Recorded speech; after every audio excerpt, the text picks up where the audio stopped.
Io sono vaccinato, invito i colleghi e il personale scolastico a vaccinarsi, però non ci piace l'obbligo del Green Pass, quindi chiediamo, abbiamo appunto sviluppato una petizione che ha raggiunto in 9 giorni 120.000 firme che presenteremo al Parlamento contro proprio l'obbligo del Green Pass, perché questo è un falso problema. 120.000 firme a livello nazionale e di queste un quarto, 30.000, vengono dal Veneto. La petizione del sindacato docenti ANIEF parte da un assunto: non chiamateci Novax, non lo siamo. Perché se ad ora in Veneto l'86% del personale scolastico è vaccinato significa che il mondo della scuola ha risposto con responsabilità alla chiamata. Il Green Pass però, attacca ANIEF, non è solo discriminatorio contro chi non è d'accordo, visto che l'obbligo vaccinale non c'è. Il Green Pass, spiegano, non salva dalla pandemia.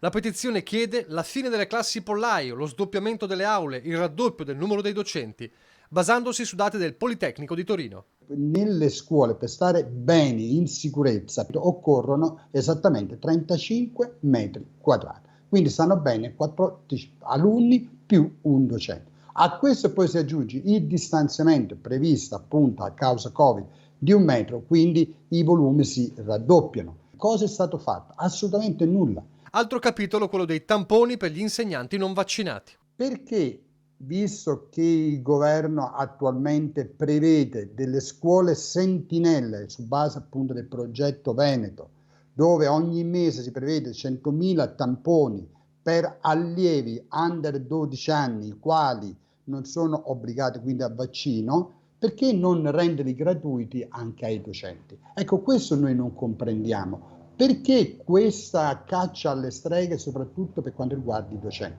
Non parliamo poi dei trasporti.